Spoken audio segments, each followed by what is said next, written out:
Used to have, right? Great. I know.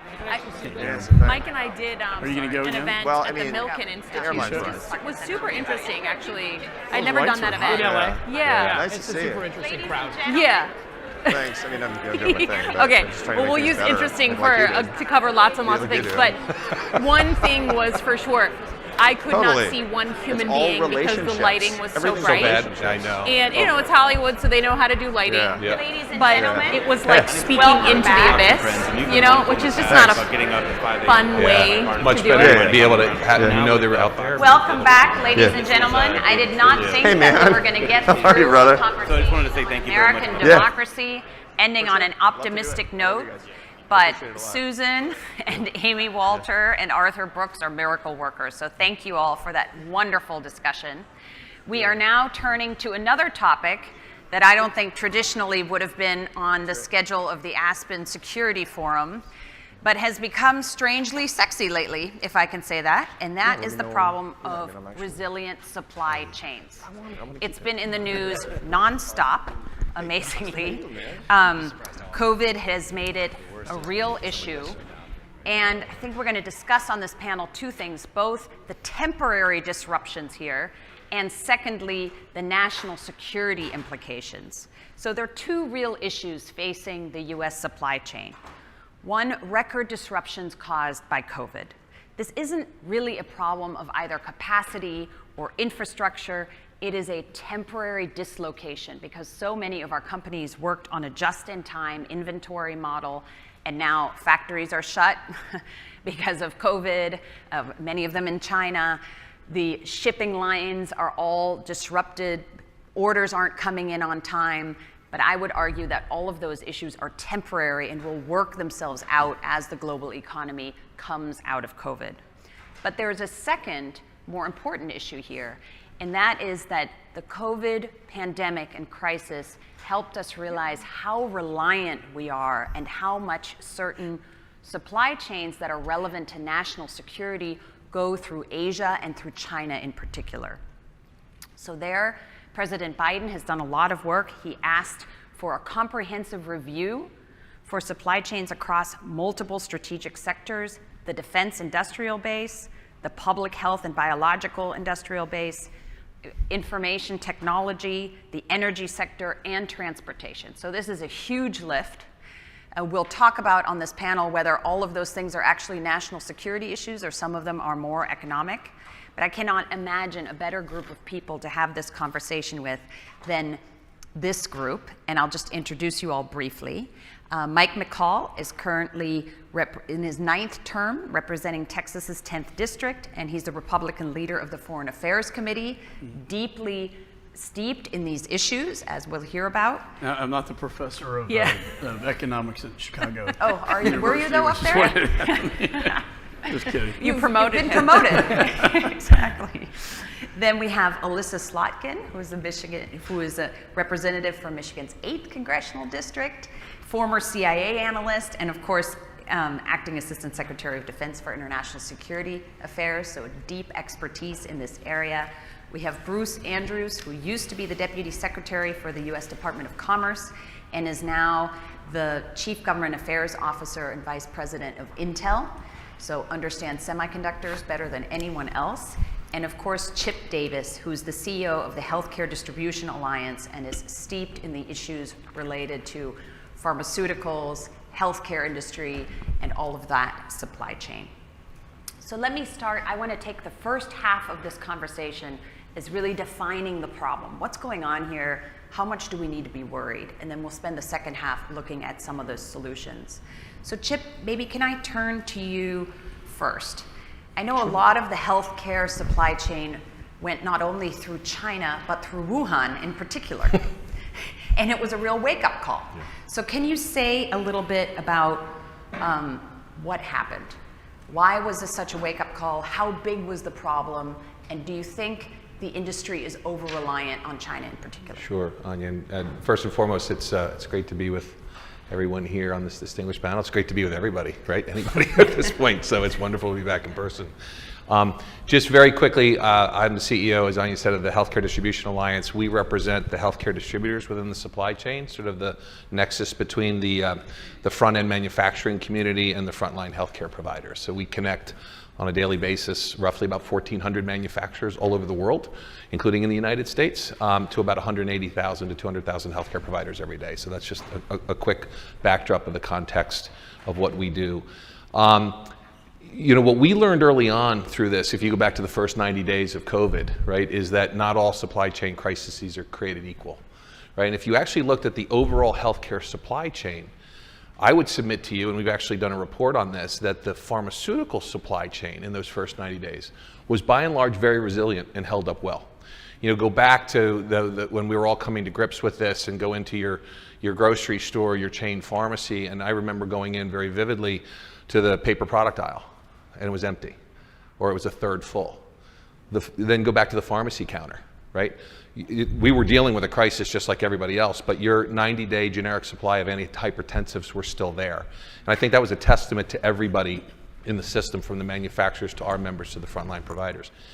Couldn't say the same thing with medical surgical products, right? N95 masks, caps, gowns, gloves, right? And then we quickly got into this place where we're getting calls not just from the federal government, but from governors, right? I live in Maryland. We brought in an Airbus full of masks the governor brought in because his wife had connections in South Korea, where she's from. And then you heard all these stories about governors competing with each other. So I think one of the key lessons, and you said it in the tee-up, which was, this balance between the desire to control healthcare costs, which means in the supply chain controlling inventory and keeping it limited, oftentimes just within the strategic national stockpile as an example, to a 28-day supply, right? That's insufficient for what we were all dealing with. On the balance, and I'm sure we'll talk about this, the balance of manufacturing OUS versus US. I actually think this is an issue that both the current administration and the previous administration both deserve credit for.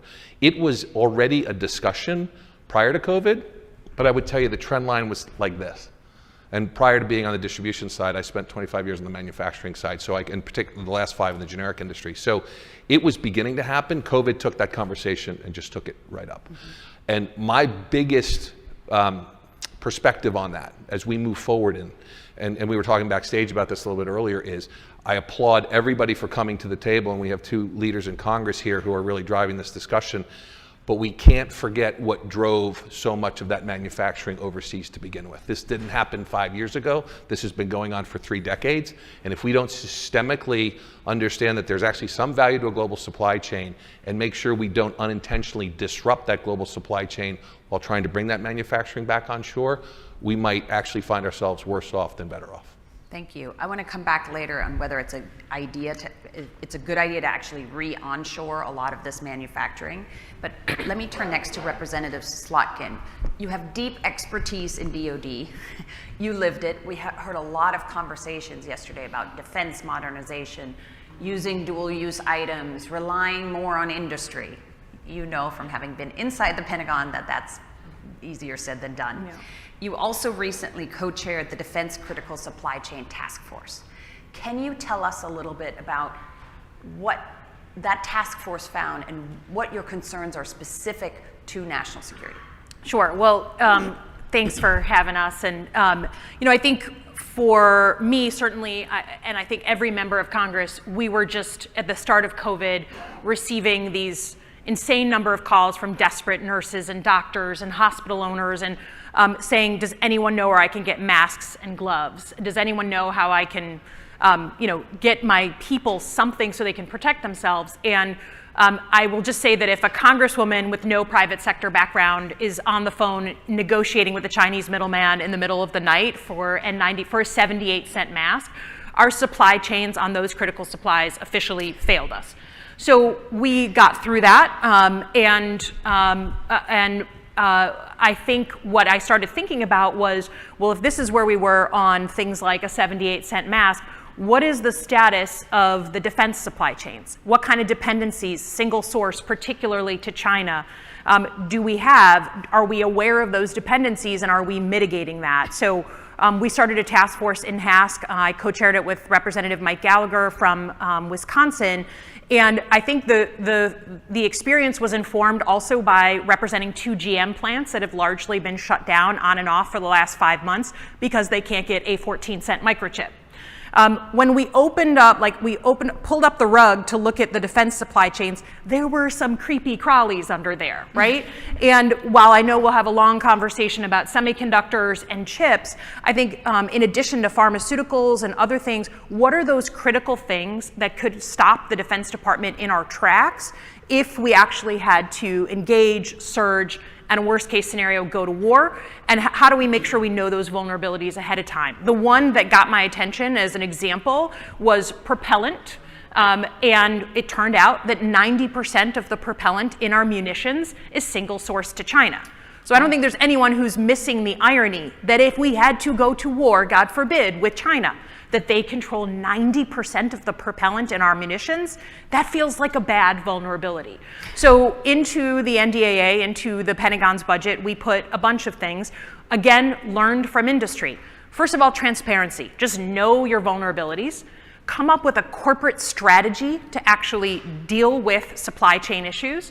And then in particular, while I would love to bring all that manufacturing back to the United States, preferably into the state of Michigan, I will also say that that's probably unreasonable to bring it all back. So how do we think strategically with our allies about coalition shoring, right? Making sure we're not just dependent on China. Where is India? Where are other allies? And how do we combine that buying power? So we put a bunch of pieces of legislation urging that from the Defense Department, and they owe us that strategy.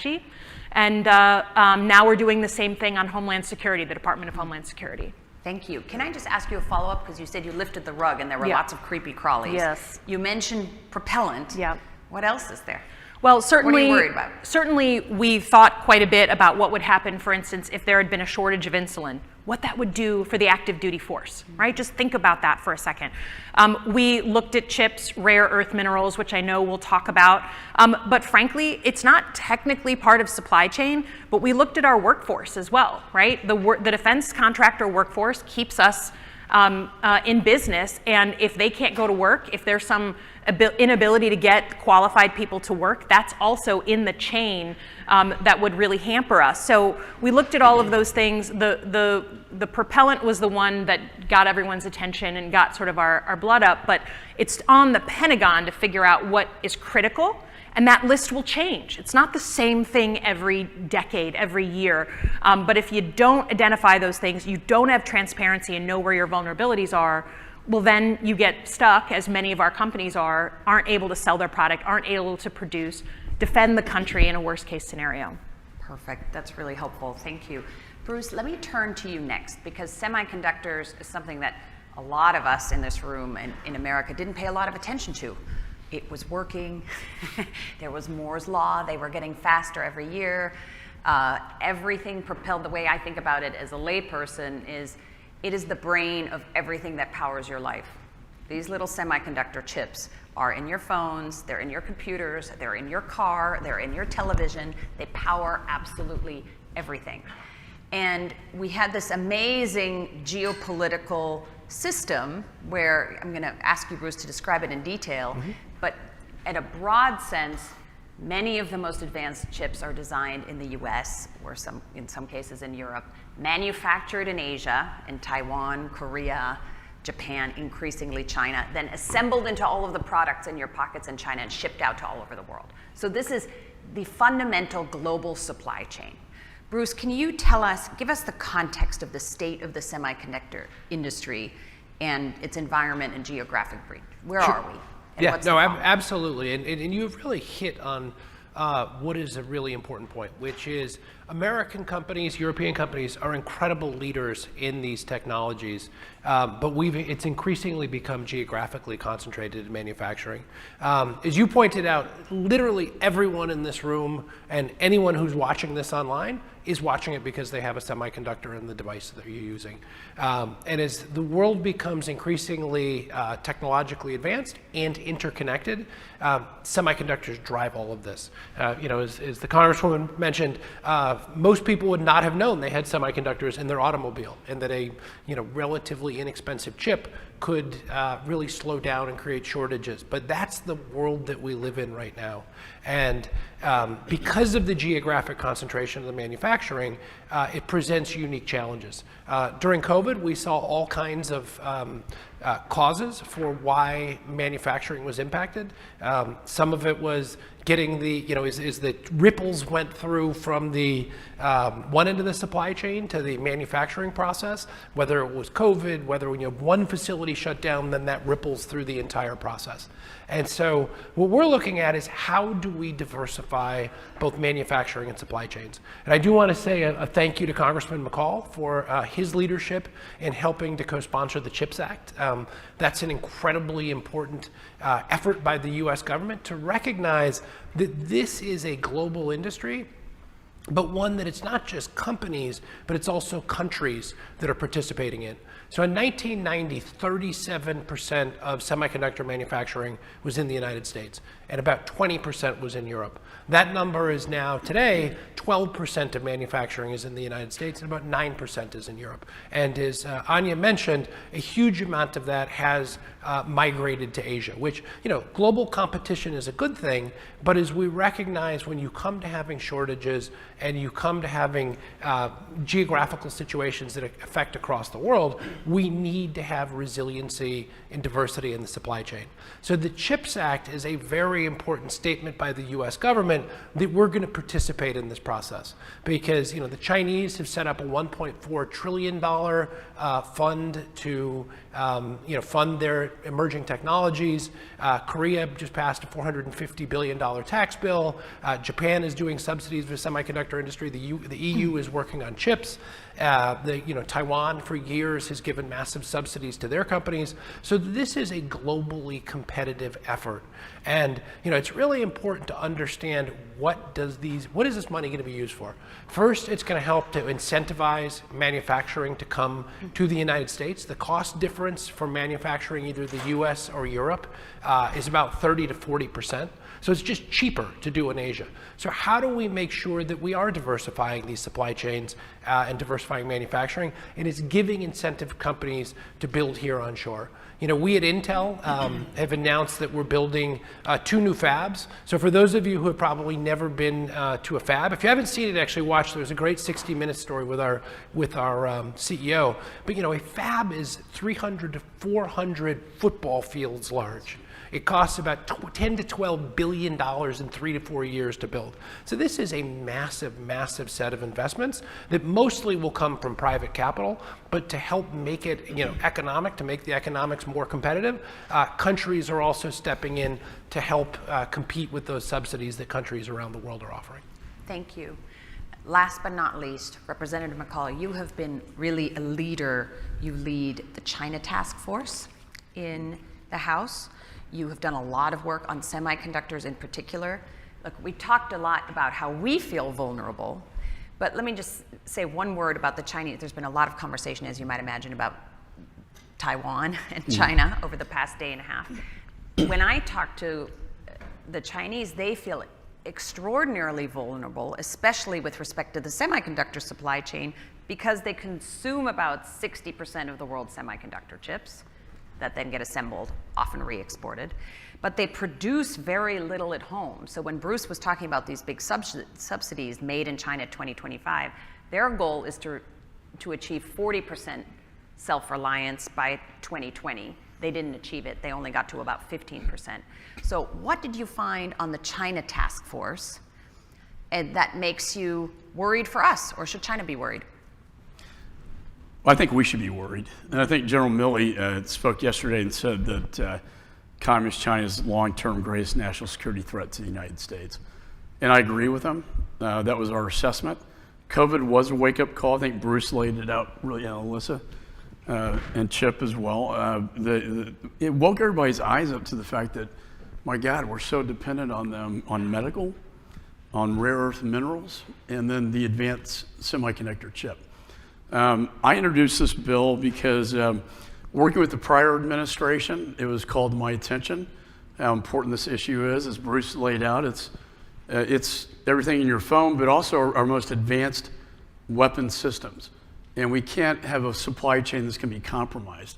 We moved TSMC to Arizona. That was a good move, but they've been already compromised by the Chinese. If you look at Taiwan, South Korea, and then SMIC and China, they corner about 85%, 80 to 85% of the market. And so we have to compete, is the way we looked at it. So how do you do that? You have to incentivize. Now, some would tell me, well, this is industrial-based economics.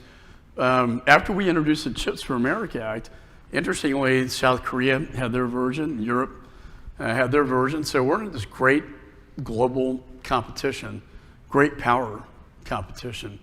You know, I think with China, I was with the Taiwanese ambassador last night at the residence talking, about this very issue. We cannot allow these chips to be compromised, and the only way you can do that is bring that manufacturing either to the United States by incentives, both tax incentives and a grant program, but also our allied nations. And if we can't do that, we're going to fail. When you look at the hypersonic that was launched by China recently, it's frightening. It surpasses our capability. Our missile defense systems cannot stop it. And the frightening thing is that it was built on the backbone of American technology. What we haven't given to them, they've stolen, and what they haven't stolen, we've sold to them. And so on the Foreign Affairs Committee, we're going to be looking a lot at export control, and we're going to be talking about that as well. But I really think this is the great thing about this bill. It's great for Americans, our economy and jobs, but also protects our national security. And at a time of great toxicity in Washington, as you heard the previous panel talk about, Elissa and I can join together on this. And we were in the White House talking with the president. Very supportive. This is probably the most bipartisan, bicameral piece of legislation because it transcends party politics, and it's really what's best for the American people and our national security. Thank you. So we've moved straight into solutions, which is good. Let me just stay on semiconductors for a minute, but then I really want to come back to all of the other critical issues here because it's not just semiconductors. So we've passed the CHIPS Act, huge bipartisan victory. It's amazing. I've been writing about this for years. I was so happy when you got this done. $40 billion for moving manufacturing to the U.S., around $10 to $12 billion for research, R&D on these issues. So that's all fantastic. But if you look at the semiconductor industry, and this is really a question to any of you, that's a couple of months of capital spent in this incredibly capital-intensive industry. How are we going to get, first of all, which fabs are we trying to move here? Because clearly we can't move everyone. And are they just the ones that need to go into the national security supply chain? Or is it really broader than that? One. And two, how are you going to really incentivize the private sector to leverage that $40 billion and give multiples more, because we're not going to appropriate another $40 billion next year for this. Right. So I don't know who wants to take that softball. I will just start only because we've started to have these very conversations in Michigan, because it turns out that, of course, the military, particularly the Army, needs military vehicles. They need these chips that go into the vehicles, these legacy chips, and of course the autos need them. And of course, tier 1 and tier 2 suppliers often need these chips. There is a ton of interest, and we've started to have our first meetings in Michigan, combining and convening all of those folks to talk about investment, not just on a semiconductor, but making the coating around the chip, right? The piece that goes around the chip. Those are the kinds of things that I think where we're going to need industry and government to work together and to convene in groups of interest that may not have hung out together before and may have actually competed for the same chips. But it's gotten so dire, particularly on the legacy chips that control airbags and those kinds of things, that I think competitors are willing to come in the room just to make sure they have a plan on supply. So yes, $40 billion may be a smaller amount of money given the cost of these facilities. But I think it's using, as Mike was saying, using the bill and the sort of consciousness about the issue to convene actors that haven't actually been in a room together for a very long time. Yeah, I'm glad you said that. And that actually draws the distinction again between, there's a short-term supply issue here, which is, boy, the world supply chain got really messed up in the middle of COVID, and so you have a short-term issue getting legacy chips. But you have a long-term issue. Building a new fab isn't going to solve that because that's going to take 5 or 6 years, right? Yeah, Bruce, do you want to talk about absolutely. So a couple of, you raised on a couple important points because this is a long-term issue. There's obviously a very important short-term issue that we've got to get through. As we look at this, the shortages are going to last into next year just because of the challenges in the supply chain. But we're also looking at the future. Our CEO announced that we're going to invest at least $25 billion, and probably is going to go up from there per year. A huge chunk of that is on 2 new fabs in the United States, assuming the CHIPS Act gets passed. But also then we're looking to build in Europe as well. We pour a massive amount of money into R&D as well. Just because this is so unbelievably important. But the money that the U.S. government puts forward is a very small fraction, but it is a force multiplier, and I think that's the important point because you raised the issue of, for example, secure supply chains for DoD and others. Those fabs, whatever DoD and any other U.S. government consumption, is such a small percentage that you don't get the economies of scale just having a fab that does that. You really need to have that capacity in the United States and in a secure way. So we as a company are very committed to this. We recognize that building this capacity is going to be a long-term thing. I would point out, and I guess this is how the gods of the markets work, but we announced that we're going to make these massive investments, and our stock dropped about 10% because the markets look at it and say, "Oh God, big capital investments." But this is a play for the future. And this is one that is so important, not just to us at Intel as a company, but to the country overall. And to answer your question, we're not talking about the legacy chips, the old. China already has that, and they have the IP, and they can manufacture that easily. We're talking about the advanced semiconductor chips. These are like down to the really small nanometer that we have to be the leader. And we have to do it in a secure environment where it can't be compromised by our foreign adversaries. And so, after the momentum started with the Chips for America Act got passed on the NDAA, you started seeing companies like Intel investing for the future in the United States. Samsung, the same thing. And there was a great response, I think, to the momentum. Yeah, you compare it to the $1 trillion that China is now investing in digital economy. It is a drop in the bucket, but as Elissa said, very strong, bold statement. The United States is all in to compete. And I think long term, it's the investment tax credits that will give the certainty in the marketplace to these manufacturers. And you're right, it'll take several years, but we know, to your point, Bruce, your stock went down 10%, short-term gain, loss for long-term gain. And so I think it is investing in America and our ability to compete.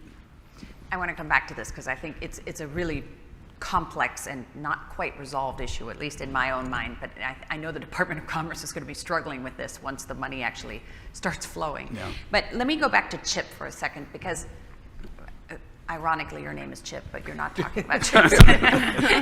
Defer to the experts in that area. Exactly. Because there's so many other important things here. Last year, the big issue was PPE. You said pharmaceuticals was actually fine. There's been a lot of talk in the political sphere about onshoring manufacturing. Would you support any of that? And if so, for which pieces of the healthcare and pharmaceutical supply chain? Yep. Or do you think we can do it with a national stockpile? So no to the last question in the short term. I think one of the things that we have to realize is that the shortages in the healthcare supply chain that were driven were unlike the shortages, particularly in the pharma space. And to be clear, there were shortages. We were actually able to compensate for many of them. And over 80% of the shortages, there was a secondary alternative available for that product in the United States. So again, I think a real positive reflection on the entire supply chain from manufacturer down to provider. Interestingly enough, what I will say on the technology side is our primary members being distributors, all based in the United States, geographically dispersed across the country. We have distribution centers in, I believe, 33 or 34 states. So in addition to being distributors, they are increasingly data analytics and management firms as well. So they have the ability to collect all the data, look at the trends, and it's why when we, again, back to early days, had those hot spots in places like New York, New Jersey, and Connecticut, California, the Southeast, they were within hours able to take medicine from distribution centers in areas that had yet to experience the high level of incidence rates at the early stages, move that product in, remember pop-up hospitals and parking lots and the like, and actually our work with the government allowed for a lot of the regulatory burdens to be lowered temporarily to make sure that medicine got where it needed to, particularly, as I said before, on pain and respiratory ailments. On the issue of manufacturing, it's clear, particularly in the generic space, that, as I said earlier, for decades we've been trending in a direction that I think we want to be conscious about, at least having diligent efforts to try and bring some of that back. Generic medicines, well, it's more of a generic issue than a brand issue, just to be completely candid, and it's really around the active pharmaceutical ingredients. There are a number of generic plants in the United States that do finished dose formulation, but to the comments that Congressman Slotkin was making about propellant, very high percentage of active pharmaceutical ingredient is still coming from China. You know, if we have that, God forbid, war and they turn that spigot off, think about the impact to those that will be on the front line. So we have to address this, but as I said earlier, it's going to take a period of time. At the same time, we're trying to reconcile with healthcare costs that create incentives in the system to just have, as you said earlier, just-in-time inventory. Those two kind of conflicting pressures are going to have to be reconciled as we move forward. And Chip, can I ask you specifically, are we worried about antibiotics? Are we worried about insulin? Are we worried about, you know, high-level cancer drugs? And doesn't that supply chain go through India as well as China? It does. There's a number of Indian generic manufacturers. I've traveled to India. I used to work in the generic industry. I've traveled to China. You know, interestingly enough, my wife is from New Jersey, right? People in New Jersey refer to it as the medicine capital of the world. I can assure you people in Beijing feel the same way, right? So I think one of the things that we have to do is recognize that while we've maintained our leadership in the R&D space, we've actually, from a manufacturing perspective, as I said, kind of let things go. The place to start really is to identify, and credit to the FDA, they were doing this even pre-COVID, but things have evolved as we shifted from a supply-driven shortage to a demand-driven shortage, a list of essential medicines. What are those things, and where are the places that the federal government in a public-private partnership with everybody in the supply chain can identify our greatest vulnerabilities, and then to begin to create incentives for that, A, for that manufacturing to be increased, and B, for that increase to be reflected in whole or in part back here in the United States. Yeah. Do you want to jump in? And I mean, I would 100% agree, because we looked at active pharmaceutical ingredients as it relates to the Defense Department, and we were kind of stunned that we actually didn't see shortages. Can you imagine what would have happened if we had had a pandemic where, you know, every diabetic in the country was terrified that they weren't going to have insulin next month?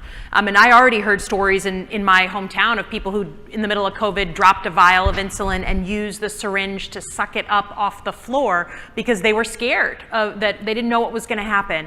So I think that what's come out of that, both on active pharmaceuticals, but lots of things we're talking about, critical supplies, is there's definitely a spirit in, like, the Indian government, the Pakistani government. Lots of governments are saying, hey, we would love to have you diversify and come into our country, leave China, look at our manufacturing space.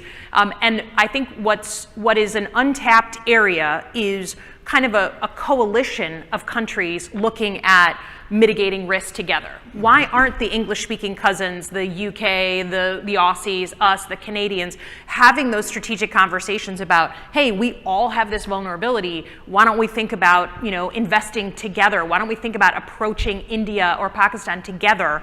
That is still an untapped space, and we, among allies, talk about everything. I mean, you can have a NATO meeting on anything, so why not have a conversation about supply chain? That's a very good point. Yeah. But when you say we in that sentence, are you saying industry needs to get together and make their supply chain more resilient, or is there an appetite for a CHIPS Act for the pharmaceutical industry, for example?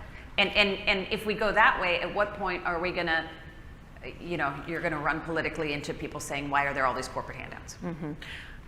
Well, I will just say, we just had in the House Armed Services the first visit of the UK Defence Committee, right? So the UK parliamentarians came over, and they were very interested in having strategic conversations about getting together and thinking about their military, our military, and where we may want to incentivize things. I think for sure in the private sector, but I would go a step further and say that the public sector, that the governments need to be having these conversations.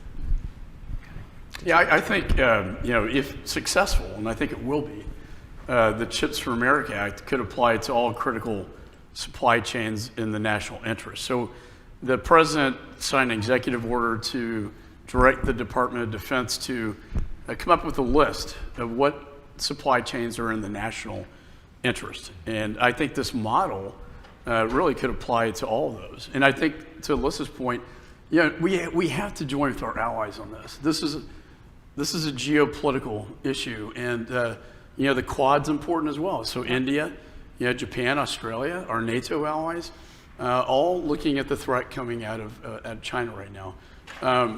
If I can just give you a little background, not to be long. In 1997, I was at the Department of Justice here, and I prosecuted the Johnny Chung case, and it led us to the fact, through his cooperation, the director of Chinese intelligence and China Aerospace were working to put money in his Hong Kong bank account to influence the presidential election. It's not the first time a foreign power has tried to do that. But when we found out... Our FEC just said that's okay yesterday. Well, yeah, right. So, why were they doing that? They wanted to get in the WTO. They wanted tech transfers. And that was 1997. The amount of technology that's been transferred to China, again, on the backbone of American technology, is just astounding. And again, and the IP theft to get where they are today is astounding. And then we sell it to them. So we have to sort of look at this differently. We can't prop them up. And you go back to the hypersonic, the fact that there was American-made technology in that hypersonic that is a direct threat now to the homeland and to the world, for that matter. So we really got to start looking at tech transfers, export controls, capital flows that lift up that. And so the battle is really between the Department of Defense, Department of Commerce. Commerce looks at it more from industry standpoint, defense more from security. And we got to find a way to collaborate, right, between commerce and defense. So the entities list that comes out of DOD, when you look at Department of Commerce, it's completely, it doesn't jive, right? The two don't come together. And so we really got to start looking at how's DOD and Commerce really work together so that we're not building up their technology base that we've done really since that case I prosecuted in 1997. Yep. I'm so glad you raised that, because so far when we've been talking about solutions, we've been talking about what I call the positive offensive piece. What are we going to do to build ourselves up? But of course there's a defensive piece, which started under the Trump administration, has really continued under the Biden administration, which is exactly what you said. It's restrict Chinese investment in high-tech areas that might be sensitive, have more stringent export controls going out. All of that's happening. I would say when I live out in California, I talk a lot to industry in Silicon Valley. What I would hear from them is, yes, that's important. Of course, we want to stay several generations ahead of China on chips and everything else. But, industry would say, and I don't know, Bruce, if you would agree, but these days, the export controls have become so stringent that the stuff we sell that's 1990s technology to China, that's way behind, that then brings back in the money that funds the R&D for us to stay in the lead on chips and on lots of other areas, we're not getting that money in. And so I don't know if Representative Slotkin or McCaul or anyone wants to chime in on that. Is there a point where we're going too far? He's the industry perspective, I'm more security, but look, China's a big market, right?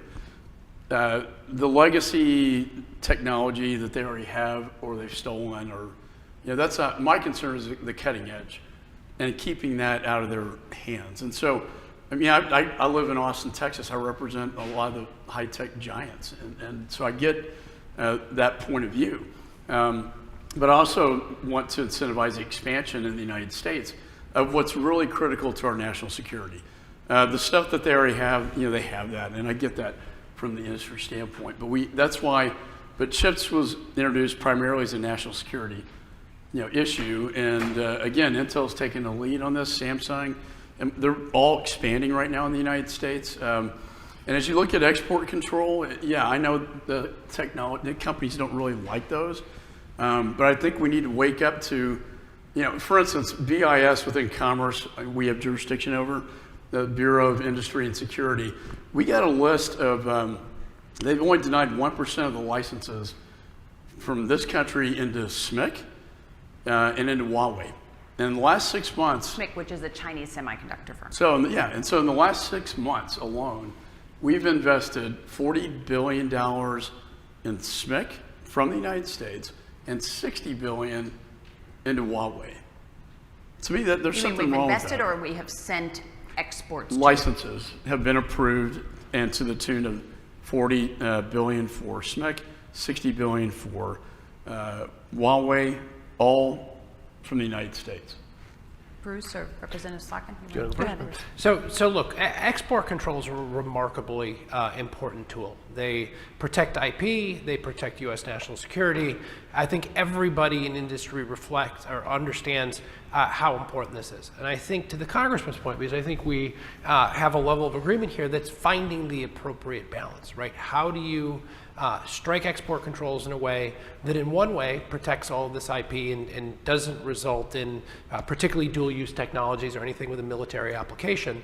But the flip side to it is, and this is the important part, is how do we also make sure that we're not unilaterally handicapping American companies? So it's striking that balance. When I was at the Department of Commerce, I have the scars to show from 5 JCCTs where we were fighting with the Chinese government about trying to get more access for U.S. companies to sell into the Chinese market. I think we actually all agree that U.S. companies being able to be in a market that has been very restrictive of U.S. products over the course of time is important. Now, then there's the need to strike the balance to protect U.S. IP and to, for dual-use national security products. And so from our perspective, it's how do we make sure, A, the point you made, Anja, is very important, is the revenues that are, come out of China do fund activity here in the United States, whether it's R&D, whether it's the, $10 billion we're about to spend in Arizona on a new fab, and then also making sure that we're not unilaterally basically handing the market to our foreign competitors. Because often U.S. companies have to comply with export control restrictions that other countries may not put on their own businesses. So we're in a competition, essentially, that if we are unilaterally handicapped, but the Koreans or the Taiwanese or whoever else don't do it and don't participate and coordinate with the U.S. government, so looking to make sure that export controls are multilateral rather than just put on U.S. companies alone is something that's very important. Yeah, and I know that the White House and others are working on exactly that. Because it is, I don't know, Representative Slotkin, do you want to jump in on the export control piece? Because of course it's important for all of the defense supply chain. Yeah, I mean, I think, Bruce is really the expert on this. I think what we heard very loud and clear from industry, certainly in our task force, is that we need to have some guiding principles on export controls that reflect this balance that Bruce is talking about. Likewise, we heard quite a bit about Chinese capital coming into Silicon Valley, funding a lot of our newest, latest, and greatest technology that we are then interested from the Defense Department in incorporating into our package. There has to be a framework, and I think being transparent about that would be helpful to industry, so at least they know kind of the rules of the road. Mike Brown, who's sitting in the audience, is going to be talking about that in a minute. I think he wrote the seminal paper on it. Great. Well, I want the audience to start thinking about whether you have any specific questions here. But before that, let me just turn back one more time to beyond chips. We haven't yet talked really about all of the other things in Biden's executive order. They're really broad. Mm-hmm. They count electric vehicle batteries as the critical supply chain. They count rare earths. They count the transportation infrastructure. So my question to whoever wants to take it is, are we being overbroad in defining supply chain as a national security issue? Well, where do the rare earth minerals come from? Well, primarily Latin America and Africa. China's Belt and Road Initiative has basically I think, rape those natural resources. They've cornered the market, and they make those batteries in China. They also corner the market on solar panels as well. And when you look at where a lot of that's manufactured as well, and this hasn't been talked about, from a human rights standpoint, in the Xinjiang province, where they're currently committing genocide on the backs of slave labor with the Uyghur Muslims. And we're not really talking about that issue a whole lot. And to me, that should be the national conscience. That's a moral issue, to me. So I think breaking that, I've got, Tesla's in Austin. So those batteries, think about that, they're coming from China. We've got to, on rare earth minerals, start competing with China, Belt and Road, in Latin America and Africa for those. We're not going to be able to do that here. We have too many regulations in this country, but we got to start looking at that competition as well. So are you saying, just to put a finer point on it, are you saying we shouldn't buy solar panels from China and we shouldn't buy electric vehicle batteries from China? Should that manufacturing come home? And should it do so even if we need huge subsidies for that? Well, if you talk to Elon Musk, he'll probably say it's cheaper to buy from China. But, do we want manufacturing in the United States, or we want to help China out? And again, there's a moral question here that we're buying this technology on the backs of slave labor. And I think that's a debate that this country needs to be talking about. I also think that, I don't think we're being overly broad to just do a serious deep dive after a global pandemic on our supply chains. And it turns out, we are talking about kind of the big critical items that sort of every average citizen can see. But, I think certainly the auto industry realized there might be like one widget that's critical to finishing a car that's made by a mom and pop, and like that mom and pop shop goes down, you can't sell that car off the lot. So I think that's why transparency and using this moment is really important. I will say though, because I'm a defense nerd, like many people out there, and defense nerds really focus on the military side of the equation when we're thinking about China, and that's obviously the preeminent concern. But the truth is we need a more integrated way to look at these threats, right? Why is China so ahead of us on electric vehicles and batteries? Because they're dependent on foreign oil, and they know that if they've got to power their economy, they've got to get ships in and out with oil. I mean, I think the moment has come for us to realize that while we may not study supply chains in our master's programs when you're going into national security, you got to get smart on the other factors that affect the possibility of us going to war or escalating into war. So I think it may not be sexy quite yet, but I think that the next generation, particularly of national security nerds, should really be thinking about integrating our focus on hard security with all the other pieces of economic security that we have left largely to their own devices for 30 years. Yeah, I think that's such an important point. I'm a member of multiple Taiwan, China study groups, and it was only about 2 years ago, after I kept saying, oh, by the way, it's about TSMC, it's about the chips, right, that people in the national security space took notice. But boy, have we all taken notice. Right, and I was concerned, and I had the Secretary of Agriculture in my district, and I said, China and the chips, and all our farmers depend on the John Deere needs that 14-cent microchip too, right? So our farmers were concerned about this, and I was talking about my concern about potential escalation with China, and he's like, remember, they depend on 30% of their food from the United States. As a national security nerd, I hadn't been focused on how much they import our food, but those are the kinds of things we need to integrate in order to have a real assessment of where we're going with China. Right, and there's a tendency to see China as 10 feet tall, especially when we're talking at conferences like this, but they're working on their own vulnerabilities. That's right. So I don't know. I also think the one thing I would just add to that is that to the issue of taking such a broad swath, it's going to expose the vulnerabilities that then allow us to force rank them. Yeah. Right, if it's done correctly. Right, so not all urgencies are equal. And so I think one of the things that we'll have to do as we look at it is take and look at these key sectors that we've been talking about and begin to prioritize where the greatest risks are in the shortest amount of time. And I think that in those areas, what we're going to need to do, and I think COVID gave us some experience with taking the importance of public-private partnerships, right? In the early days of COVID, we were getting on phone calls with the FEMA control tower 3 times a day, right? What we've realized about 10 days into this is that primarily those conversations were one way. They were telling us what they needed, and that was critically important. But we ultimately had to have a conversation and say, now let us tell you what we need. And as soon as it became a two-way conversation, things got to be better immediately. So I actually think the combination of having honest discussions around an industrial policy framework combined with a national security framework and making sure those two things are running in parallel, very closely tied and tethered together, is going to be what makes the most significant impact as soon as we begin to force rank those issues of exposure. That's an important point, communicating both ways.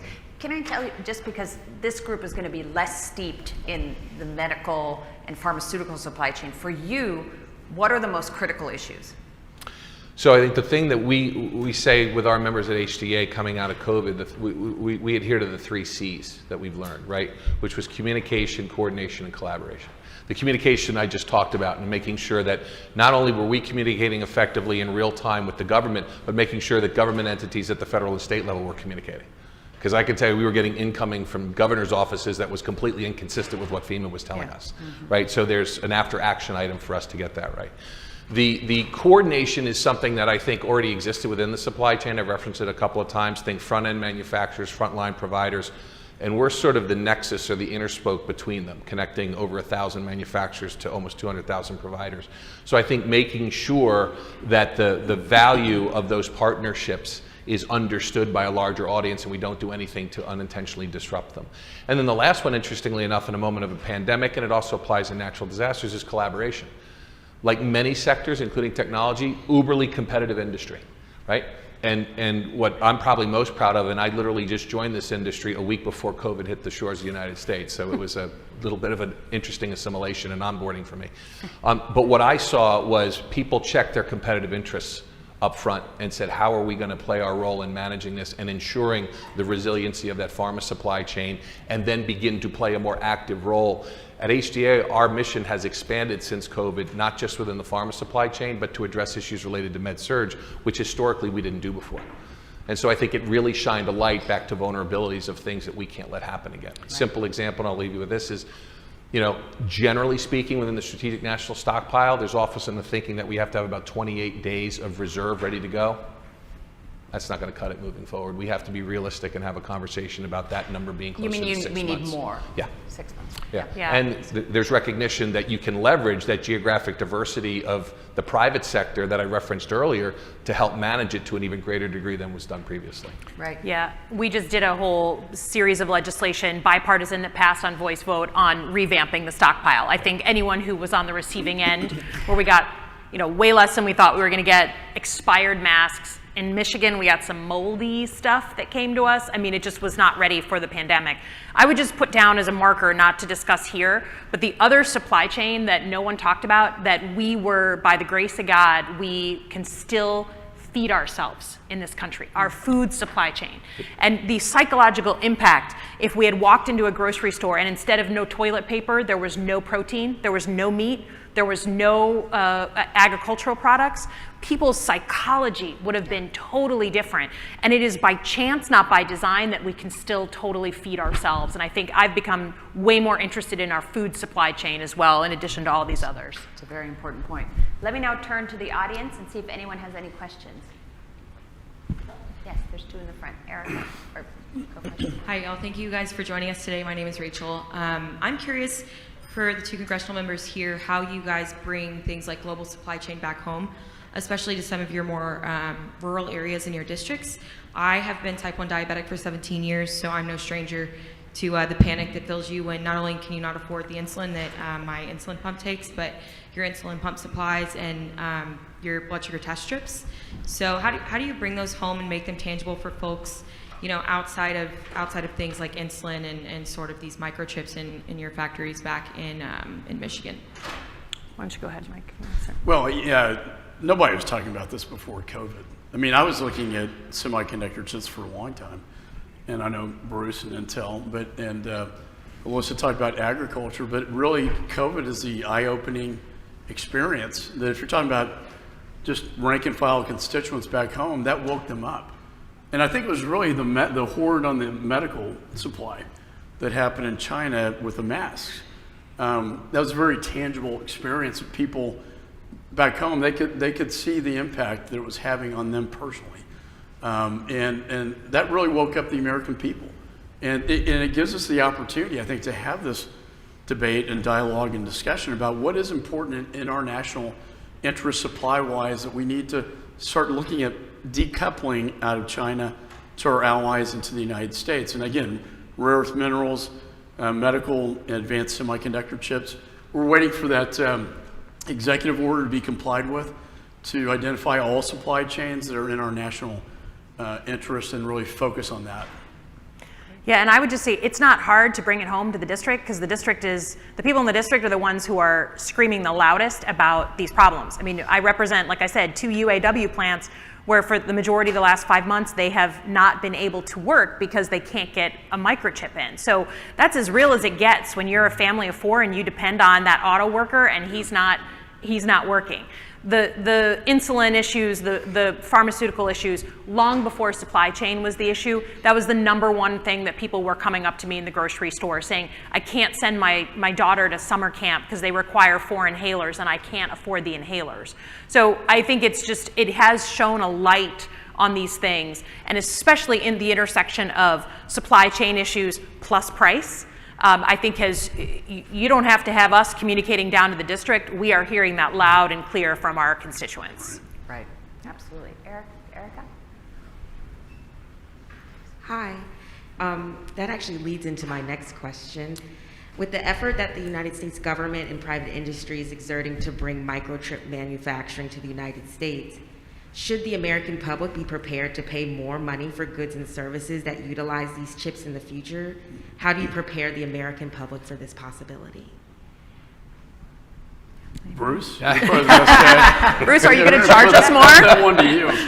So look, this is a globally competitive industry, so there is, price pressure, obviously, with shortages and all the challenges that with these inputs. But look, our goal is to be making the best chips in the world and being price competitive with all of our competitors. And so I do think the level of competition brings things down. I don't think we're in a global market, so it's not just what happens here or anywhere else.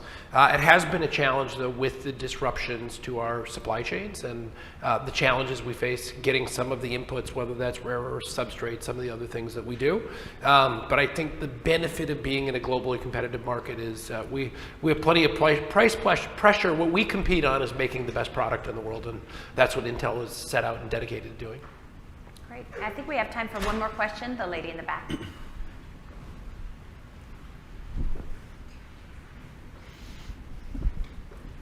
Thanks so much for a great panel. I'm with Rebellion Defense. My name is Jane Lee, but I recently came from the Hill 2 weeks ago. I worked for a leadership office as well as Senate Appropriations. The CHIP Act was definitely a great achievement, but now it has to be fully funded. NDAA is stalled. The Endless Frontier bill needs more work as it conferences with the House. This is also the first year that I'm very concerned about a full year defense appropriations bill, a CR. So as we go into an election year, what are the venues for bipartisan work? Are you concerned at all as we go into a divisive election year? So that's a great question. What is the state of play in the Congress on chips, right? So we got it authorized on the National Defense Authorization. As you know, Endless Frontiers, $52 billion for the Commerce Department grant program, and then the investment tax credit, Wyden and Crapo have included, probably included in reconciliation is my guess. So you'll have that tax incentive, and then you'll have the grant program that I assume, I think the grant program's probably gonna pass on a CR omnibus, but we could have a conference committee with House and Senate on Endless Frontiers. We just don't know yet, but I feel very confident these measures are going to pass, and it's going to have long-term benefits. The only thing missing that was not in these items that was in the Chips for America Act, number one, there's no R&D investment. There was a lot of R&D investment in the Chips for America Act. What came out of the Wyden proposal has no monies for research and development tax credits. And I think that's important, and we need to look at putting that in. Secondly, there really aren't in my judgment, the guardrails are not sufficient. And what do I mean by that? We need to have enough guardrails to make sure that this money, the taxpayers' money, is not going to be awarded to a recipient that's going to turn around and invest that in China. And that was in my bill, but I'm not seeing it with this Endless Frontiers package or the investment tax credit that I think is very important to our national security. Thank you. We'll have to leave it there, unfortunately. Really important issues. It's an enormous topic that the national security community is just waking up to. And I would say, on a note of optimism, it's also an enormously bipartisan issue. I don't see a huge difference between Democrats and Republicans on the Hill, or frankly, between the Biden administration or the Trump administration on these issues. So something for us all to work on together. Thank you all very much. That's great.